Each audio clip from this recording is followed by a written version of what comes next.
agora o terceiro bloco de perguntas com a doutora Márcia. Eu quero que a doutora Márcia conte um pouquinho para nós, um pouco mais, sobre essa experiência na Força Aérea Americana.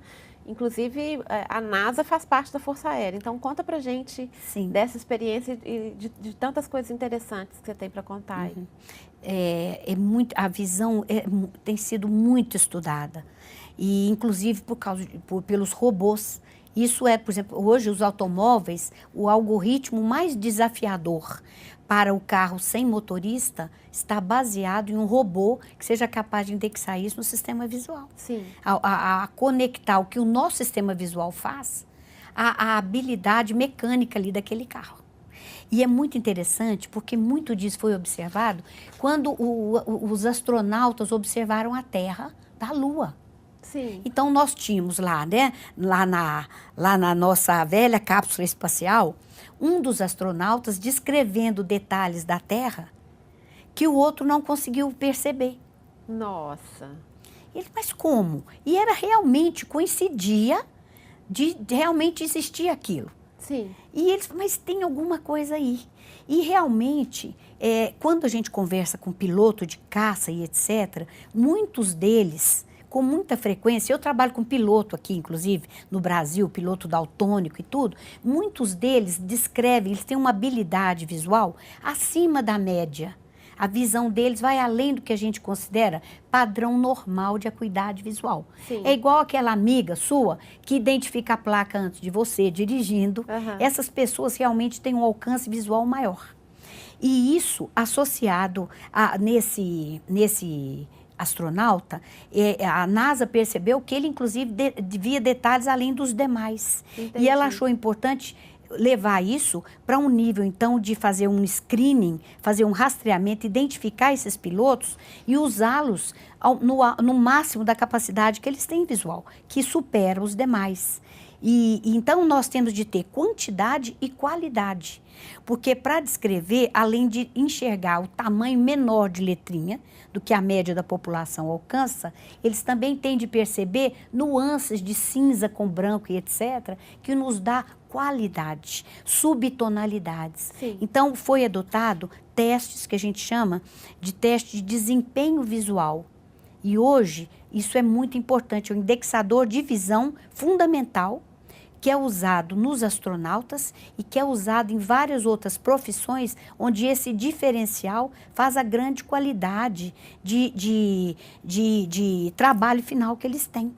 Então, é interessante isso, até num artista plástico, Sim. Isso é interessante em artes gráficas, isso é interessante quem trabalha com tecido, com texturas e tudo. A variação de qualidade visual, que graças à NASA foi muito bem desenvolvido, que são testes de função visual mais sofisticados, nos dá respostas a algumas qualidades ou então dificuldades que o ser humano apresenta e que passam desapercebido, porque o teste oftalmológico de rotina, ainda que seja um teste muito bom, é um teste que serve para a maioria, serve para uma triagem do povão. Mas em habilidade, início, talvez, né? É para começar. Ele é bom, é um teste bom para, digamos assim, para fazer um rastreamento. Mas se a gente quiser sofisticação visual, a gente quiser mais informação, se a gente quiser uma informação de muito melhor qualidade, é preciso associar quantidade com teste de desempenho visual. E uma parte dos testes que existem aqui no hospital? Exatamente. Tem essa tecnologia. Tem essa tecnologia. Então, a tecnologia de perceber as variações de contraste, as variações de estereopsia, as variações de texturas, as variações de nuances de percepção cromática, subtonalidades, etc., que vão levando a nível cerebral a uma potencialização de desempenho profissional inigualável. E servem também de parâmetro para eu observar os meus pacientes, se eles estão tendo acesso a tudo que eles têm direito. Sim. Porque muitas vezes eles não têm acesso por limitações que só esse tipo de teste mais sofisticado nos fornece respostas Então, às vezes, e a pessoa tem a compreensão. visão perfeita, mas na prática essa visão não funciona como deveria funcionar. Não funciona. Por causa desses fatores que podem ser essa hipersensibilidade. Exatamente. Né? Então, isso me preocupa, porque muitas vezes eu recebo, às vezes até laudo, até mesmo de colega, então ele faz a medida da visão, de letrinha, ele olha, vê, não tem estrabismo, o olho está perfeito, então ele fala, apto para aprendizagem. Falta saber se a resposta, né, neurológica a esse apto para aprendizagem visual, ótica, ocular, é suficiente para o processo que está mais em cima. Não pode olhar o computador, né, só e achar que o Windows vai estar satisfatoriamente fazendo todo o processamento que eu preciso na etapa do software. É o hard e o software.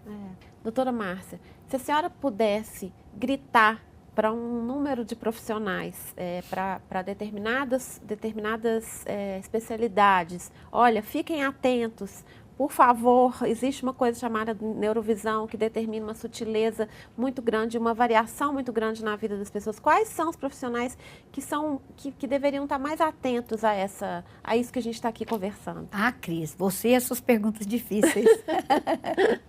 É uma pergunta difícil de responder, porque a cada momento da nossa vida, nós podemos ter um olhar para isso. Tá? Então, logicamente, como a gente não faz nada hoje sem leitura, sim, um profissional para observar uma criança que tem essa sensibilidade maior seria o professor. Sim. O professor, particularmente, da 2ª para a 3ª série. Sim. Porque aí a criança, ela já aprendeu tecnicamente, né, ou teoricamente, ela já sabe como ler, ela já identifica as letrinhas. E ela agora vai passar para o test drive, que é exercer o que ela aprendeu do pré para a 1ª série, entre os 5 e 6, 7 anos, para uma habilidade de extrair informação e compreender isso. Então, a professora que tem 30, 40 alunos numa sala de aula, ela vai observar muitas vezes aquela criança que é entusiasmada, interessada, é motivada, é participante, de repente começa a murchar. Começa do 2º para o 3º horário, ela já começa a ficar mais distraída, mais agitada, ela não consegue prestar atenção. Ela tem dificuldade na leitura, ela se esquiva da leitura. O que pode ser confundido com déficit de atenção nessa hora. Isso, que muitas vezes é confundido com déficit de atenção. Na verdade, ela começa a sentir a sobrecarga visual, porque a tarefa visual exige coordenação óculo-motora, os 2 olhos extraindo a informação rapidamente. O nosso olho mexe de 400 a 600 vezes por minuto, Cris. Nossa. É tão rápido que parece que a gente está parada, mas o olho está mexendo rapidamente, rapidamente. E é um balé da esquerda para a direita, da esquerda para a direita, que tem que ser feito sem pular nenhuma letrinha. Se pular alguma letrinha, o sentido mudou, inverteu, você não sabe mais o que você está lendo. Então, é difícil isso. Então, a professora repara que a criança começa a ler bem, aí ela começa a engasgar, a querer pôr o dedinho para seguir, porque até o controle da gente permanecer olhando na posição certa, exige um controle óculo-motor, daquela musculatura do olho que está ali na sequência direitinho, muito grande. Então, é na hora da leitura que a criança fala, mas até que linha que eu tenho de ler? Tem que ler mais? Já não chega? Mamãe, ou às vezes a mãe mesmo, deixa eu ir ali, eu preciso tomar água, eu preciso ir no banheiro. É desculpa esfarrapada para ela fazer o quê? Fazer o break, que o adulto que tem isso, para um pouquinho, toma um cafezinho e volta, conversa alguma coisa e volta. Então, o adulto tem como fazer paradas de descanso a cada 15, 20, 30 minutos. A criança não. Então, quem pega isso é a professora, que vai ficar no mínimo 50 minutos com aquela criança na sala de aula, e que ela percebe que, tirando esse fator, é uma criança inteligente. Interessada. Mas ela começa a olhar para o quadro, ela regala o olho, ela coça o olhinho, o olho fica vermelho, lacrimeja, e ela começa a queixar de dor de cabeça.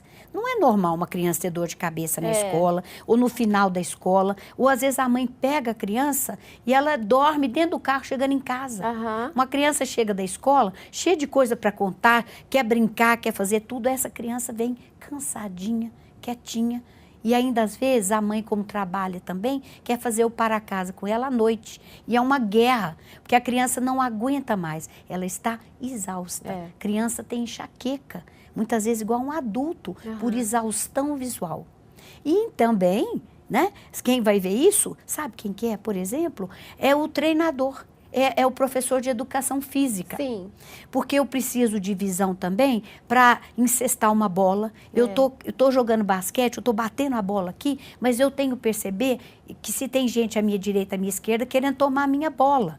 E muitas vezes, no caso dessas deficiências, existe restrição na percepção visual dinâmica, que é a visão periférica. Então, como que é essa visão periférica? Visão periférica é você, por exemplo, quando você está dirigindo, você está olhando o sinal de trânsito, você está vendo o carro da frente, você consegue ler perfeitamente a placa do carro, mas você tem que saber que tem um motoboy à sua direita e tem um carro à sua esquerda. Porque o olho não está em todos os lugares, não, mas ele mas essa visão presenças. aqui, existe uma visão, que é a visão periférica dinâmica, que é um sistema visual diferente daquele visão central que eu meço com letrinha. E esses dois trabalham juntos sem que a gente se dê conta. Sim.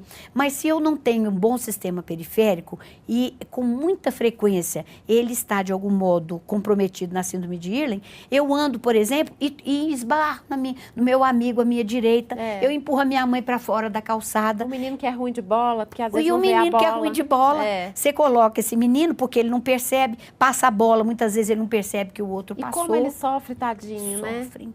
E eu sei que eu era ruim de bola. Pois é. E o pior, você sabe o que é? No futebol, que é Brasil é futebol, o menino no futebol, ele passa a bola, ele não vê, passa a bola, ele não vê. Na hora de distribuir o jogo, eles fazem o quê? Ele é goleiro. E no gol Coitado. ele olha pro jogador, mas ele não sabe onde que chutou a bola. Porque vê a bola, onde que o trajetório da bola e vê o companheiro, ele não consegue. Nossa. Porque isso exige uma coordenação visual, integração viso-perceptual, temporal, espacial, que ele não tem. Então, ele é um desastrado, que ele derruba o copo quando ele está tomando café da manhã, ou a xícara, ele derruba o lápis, o que irrita profundamente a professora, derruba a caneta, derruba a borracha, e ele, por exemplo, suponha que ele fosse uma dificuldade na visão esquerda dele. Então, se ele tem uma dificuldade na visão esquerda e ele for no campo, ele se posicionar tendo o lado esquerdo dele para fora do campo, ou seja, né, ele está nessa posição, ele consegue se sair bem. Mas se hoje o técnico pedir que ele seja lateral direito, ele está perdido. Porque todas as bolas que vierem no campo visual dele, que ele não tem uma boa visão, ele perde, ele não consegue acompanhar a bola. E a gente vê isso até na seleção brasileira, né? Muda a pessoa de posição no campo e o jogador não é o mesmo. Ele sabe jogar, mas ele tem dificuldade naquela posição, porque o campo visual nosso é enorme, é enorme. Não é só nessa visão aqui. E isso afeta tudo. E você vai ver aquela amiga sua, que você gosta de andar com ela gosta de dar carona, mas tem gente que não gosta, tem medo de andar de carona com ela, porque ela também muitas vezes não tem visão tridimensional. Então ela está dirigindo, ela chega tão perto do carro da frente, todo mundo respira. Ai, quase, E aí você fala, olha uma vaga boa aqui pra gente estacionar. Ela anda mais meio quarteirão até conseguir uma vaga do lado esquerdo. Porque estacionar do lado, que ela tem uma visão periférica com dificuldades, é quase que impossível. E se você descer do carro, você olhar, todas as calotas desse lado que ela tem dificuldade são amassadas, ela demora mais para estacionar. Se já bateu o carro, foi desse lado. Se ela deu ré para entrar na garagem, o carro amassa desse lado, a garagem é pintada desse lado. É impressionante, porque é tudo. E quantos juízos de valor são feitos em cima disso, Isso. E quanto isso pode machucar uma pessoa, né? E tem uma dica importante para quem joga videogame. Olha. Se você estiver jogando videogame e, por exemplo, você tem uma dificuldade à esquerda e o seu monstro, vier do seu lado esquerdo, a chance de ser game over é muito maior. Olha. Então, muitas vezes a criança muda a posição para jogar videogame para evitar o lado que ela tem dificuldade. Compensa automaticamente, naturalmente, sem perceber, instintivamente. Instintivamente. Agora, imagina que você chega no cinema, e aí só tem lugar naquela lateral que é o pior lugar do cinema para você ficar. você não vai lembrar direito do filme que você assistiu. Olha que interessante. Tá? E tem mais um detalhe importante, sabe para quem? Para as mães. Porque uma criança dessa, ela está aqui estudando. Ela tem a dificuldade nessa percepção, tá? Visual e atencional, porque visão e atenção estão sempre juntas. Então, ela tem um problema aqui, por exemplo, com a visão esquerda dela. Tá? Então, se ela está estudando, a mãe vai saindo, por exemplo, da sala e fala, não esquece de fechar a sua janela, está chovendo. Falar desse campo visual aqui dele, esquerdo, ele não vai prestar atenção no que a mãe falou. Olha que interessante. E aí a mãe fala, você é um avoado, você é um desatento, não presta atenção em nada. Eu Esse menino que descobrir é surdo. o lado certo do meu filho, então. Pois é.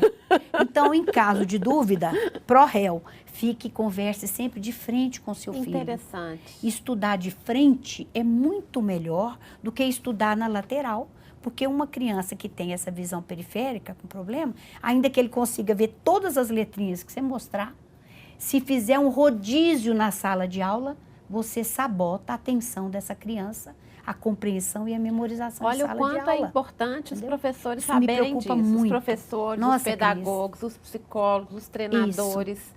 É tanta gente, né? Tanta gente numa linha de produção, a sua posição numa linha de produção aumenta muito mais a precisão visomotora sua se você tiver na precisão correta. Isso é muito pervasivo, é gravíssimo na medicina do trabalho, medicina esportiva, em todas as áreas. Na hora de admitir tudo. uma empresa, fazer uma Muito. investigação de neurovisão seria Neurovisual incrível. na medicina do trabalho é fundamental.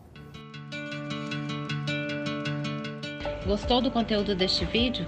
Assista ao próximo bloco, O Olhar das Mães.